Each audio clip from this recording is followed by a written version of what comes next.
everybody. How you doing, Mr. President? I'm very good. We had a good time at the alfalfa dinner. We did well. I hope we did well, but it was very good. Tremendous people. So what's up? Sir, could you give us an update on where your thinking is right now with Iran? If you have made a final decision on what you want to do? I mean, I certainly can't tell you that, but we do have very big, powerful ships heading in that direction, as you know. I can't tell you. Okay. But I hope they negotiate something that's acceptable. Saudi Arabia's defense minister reportedly said that if the U.S. backs off the strike, that will be involvement in Iran. What's your reaction to that, sir? Some people think that, some people don't. You could make a negotiated deal that would be satisfactory with no nuclear weapons. They should do that, but I don't know that they will. But they are talking to us, seriously talking to us. What about it? I did. Well, I met with Jeb Bush. I was on Jeb. I think you mean Jeb. No, I introduced him. Nice. He's a good fellow. And he's been very nice to me the last 6 months. I don't know what happened, but he was very nice. We had a good time. Mr. President, on your Fed nominee, Kevin Bush, why are you willing to wait for Senator Tom Tillis to leave the Senate, essentially, until, if you have to, Senator Tillis? For Tillis? I didn't say I wouldn't, but I mean, he's leaving the Senate for a reason, because what he asked for didn't get done. So it's one of those things. I think he may get Democrat votes, too. I think he's so good that he'll probably get Democrat votes. He should. It's very good. My choice, my Fed choice, should get Democrat votes. Do you have a sense of what he's going to do as far as interest rates are concerned? I hope he's going to lower them. I mean, if you watch him on television, you know, because I watch interviews and statements, I hope he's going to lower them, but he's going to have to do what he wants to do. Did he tell you? Did he make any commitments? No commitments. I don't want to do that. I couldn't do that, I guess, if I wanted to. I didn't. I based it on quality. I mean, he's a very high quality person. He should have no trouble getting through. Mr. President, did you make a comment at the dinner about saying that you would sue? About what? About suing Porsche if he does not lower interest Yes, rates? it's a roast. It's a roast. It's a comedy. So it was a joke. And I said, of course, it was all comedy. And the more serious note, you're suing the IRS. Can you talk a little bit about what it's like to be on both sides of a lawsuit? It's very interesting. I have another one where I've virtually won the Mar-a-Lago break-in suit, and I have to work out some kind of a settlement. I'm supposed to work out a settlement with myself because when the FBI broke in, we sued. Before I was president, I sued. And obviously, it was a very good suit, and I have that one, and I have to work out a settlement. Have you instructed Pam Bondi on how to handle that at all? Well, I think what we'll do is do something for charity. We're thinking about doing something for charity, where I'll give money to charity. We can make it a substantial amount. Nobody would care because it's going to go to numerous, very good charities. Sir, you guys have the truth today about Minneapolis and how you might not see federal authorities intervene. You asked What? Secretary Note not to send in DHS in Democratic states. Yeah, no, I let them ask us if they want help. They're always complaining. If you go in, they complain. They complain no matter what. We brought crime to the lowest point in the history of our country. 125 years, 1900. Think of it. Year.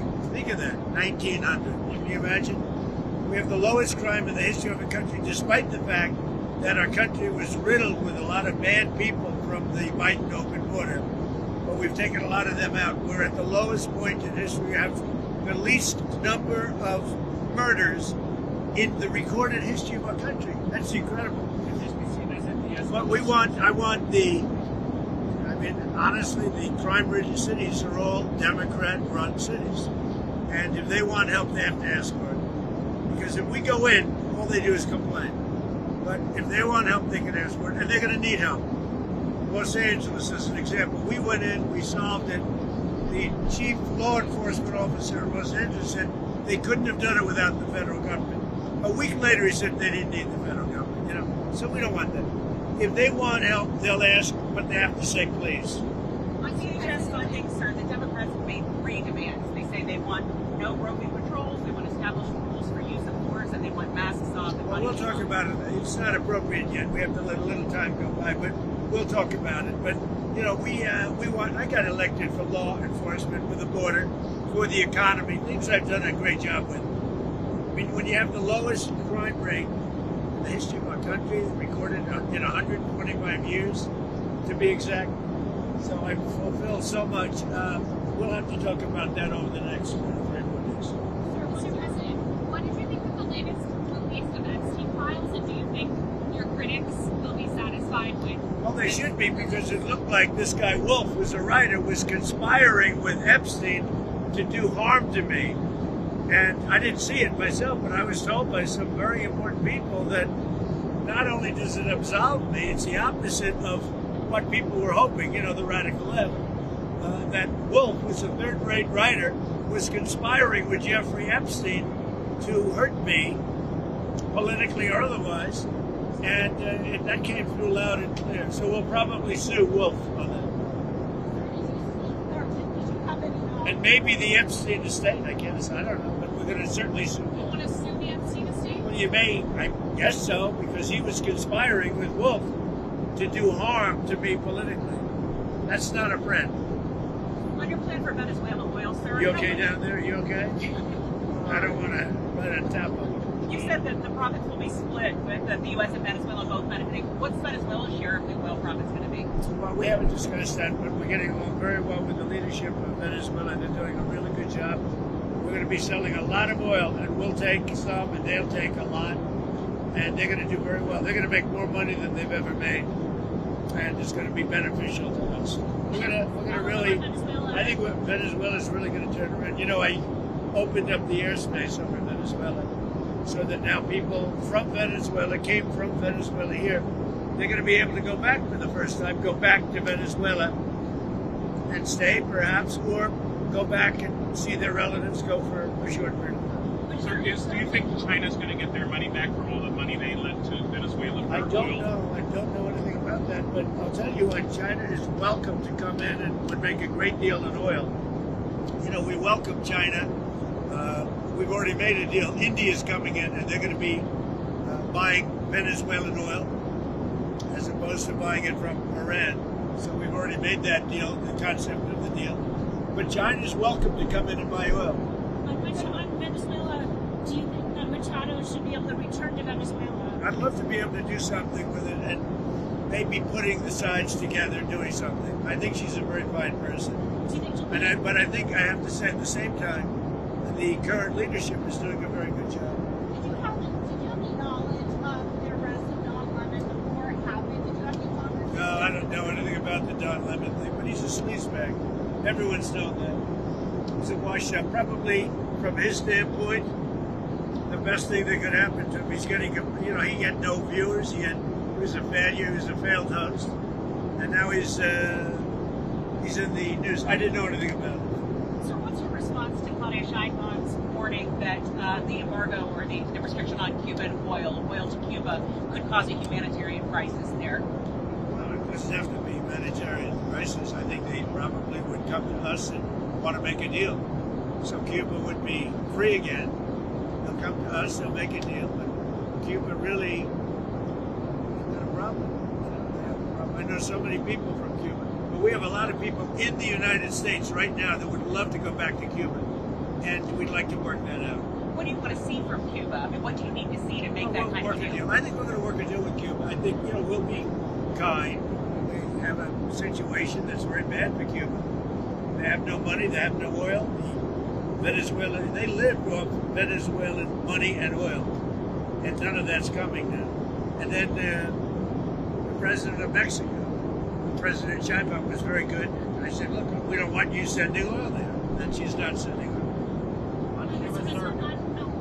on your plans for Washington, D.C., sir? The Washington Post reported that you're considering an arch that's 250 feet high. Can you talk a little bit about that and address your critics who say that might be a little bit too large for the space? We're considering an arc. It's like the Arc de Triomphe in Paris. So for 200 years they've wanted to build an arc. There are 57 cities throughout the world that have them, We're the only major city, Washington, D.C., that does it.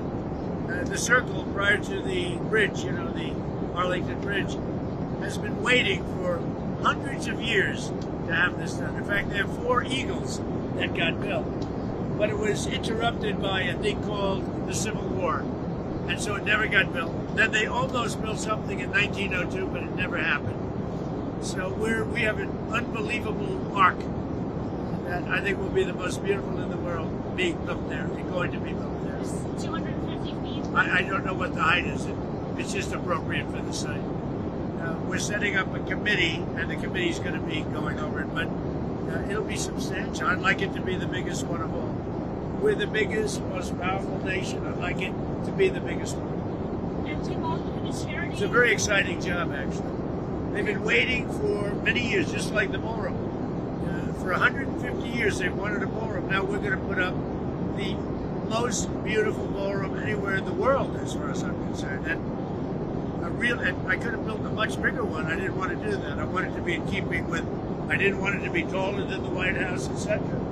So I wanted it to be in keeping, but it's a really beautiful building done by some of the best architects in the world, the ballroom. Likewise, the Ark.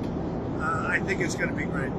We're just setting up a committee now for the Ark. Could the money from the lawsuit that you may settle with yourself go towards paying for that arch or for the Well, we hadn't thought of it, but we're going to probably, it's sort of a strange position because I have a lawsuit like the break-in of Mar-a-Lago, and I paid myself that somehow will never look good. So when I had other people, a lot of outside people said, what a great idea. Because nobody cares how much, and it goes to good charity. So you settle by giving charities a lot of money, and I think we're going to do something like that. We're looking to do something like Would that. charity be to pay for the ballroom and for the arch? No, I don't think either of those two. I'm talking about American Cancer Society. I think they should be probably established charities. On a answer, you had. I would say established and respected charities. On a answer, you had threatened those secondary tariffs on countries doing business with Iran. We haven't seen those yet. What are you holding off on? Well, we're going to see. Look, we have a lot of things happening right now with Iran. We have a tremendous fleet going in that direction, and they're talking to us. So a lot of things could happen. And the Canada tariffs, sir, that you talked about, are those coming? Well, that was on the airplanes. Are you talking about the About the China deal that they did. If they do a deal with China, yeah, we'll do something very substantial. Because we can look and have a great relationship with China, President Xi, but we don't want China to take over Canada. And if they make the deal that he's looking to make, China will take over Canada. And the first thing they're going to do, end ice hockey.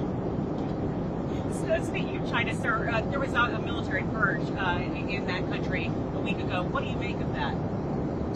Well, as far as you're talking about China? Yeah, As far as I'm concerned, there's one boss in China, that's President Xi. That's the person I'm dealing with. Are there any concerns about stability or No, with regard to Taiwan? I think President Xi is the boss. I watch it very closely. And he's highly respected in China. He's the boss. Can I go back to Cuba for 1 second? Who exactly are you negotiating with on the island? Who's the government representative there you're speaking with? Where? In Cuba. Who are you speaking with? We're starting to talk to Cuba. Yeah, we're starting Can you to. tell us who it Look, is? they need help on a humanitarian basis, and we're starting to talk to Cuba.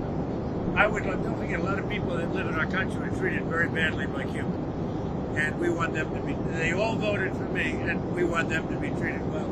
We'd like to be able to have them go back to home to their country, which they haven't seen their family, their country for many, many decades. So we'll work that. I'll be able to work that out. Yes. Do you have any update on what's happening with Greenland negotiations? Have you been in contact with Presidents Macron, Starmer, some of those European Are leaders? you talking about on Greenland? Yes. On Greenland? Yeah. We have started a negotiation, and I think it's pretty well agreed to. I mean, they want us to do it. I think it's going to be a good deal for everybody. A very important deal. Actually, from a national security point of view, very, very important deal. I think we're going to make a deal there. Mr. President, back to your post on ICE protests, what did you mean when you said people will suffer an equal or greater consequence? If they do anything bad to our people, they will have to suffer. I'm sorry. If they start spitting in people's faces, punching our people, punching our soldiers, our patriots. They will get taken care of in at least an equal way. They're not going to do that. Like, you see it, the way they treat our people. And I said, you're allowed, if somebody does that, you can do something back. You're not going to stand there and take it. If somebody spits in your face, that will not be a pleasant thing for the person that spits. We're not letting people spit in our soldiers' face as they stand at attention, and they're not allowed to do anything. If they throw bricks at a car, at one of our vehicles, that are very expensive vehicles, they're going to be met with very, very serious force. Sir, do you think it's good having lots of cameras on these kinds of incidents between law enforcement and the people? I think it would help law enforcement, but I'd have to talk to them. I'm going to be talking to them tomorrow. Actually, I think it would help law enforcement. That works both ways. But I think overall, I think it's 80% in favor of law enforcement. Who are you talking to tomorrow on law enforcement? A lot of people. Well, I'm speaking to Christy, I'm speaking to Tom Hogan, a lot of people. We have it in good shape. And, Minnesota crime is way down because of what we've done. We've taken out thousands of criminals. What we want in Minnesota, we want them to open their jails and give us their criminals, and we're gone. That's all we want. And they're going to have to do it. How are you feeling about Secretary Noakes handling the matters in the last week? Well, she's did great. I mean, we have a closed border. We've taken out thousands and thousands of killers and murderers and everything else, removed them from our country by the tens of thousands. And we have the crime rate that's the lowest in history. I didn't do the crime rate stats. It just came out yesterday that we have the lowest crime rate in the history of our country. So how's she doing? I think she's doing well. She's a good person. She works hard. Tom Hogan is a star.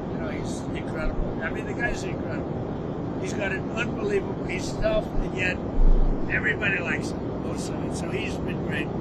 But he said to me just tonight, he said, look, they've got to open up their prisons and give us their criminals and their murderers and their drug lords, and we'll take care of them. And that's why crime is down in Minnesota, not because of anything they did, it's because of what we did. Same thing in Chicago. We have crime down in Chicago, and most people don't even know we're there, but we're there doing a good job. We have crime down all over the nation. Thank you very much, everybody. Thank you, sir. That's a very dangerous shot he's got. It's 10 quarters. That's the worst. It's That's got to be the worst shot on the. I don't know. That's all right. Have a good time. Thank you, sir. Thank you, sir.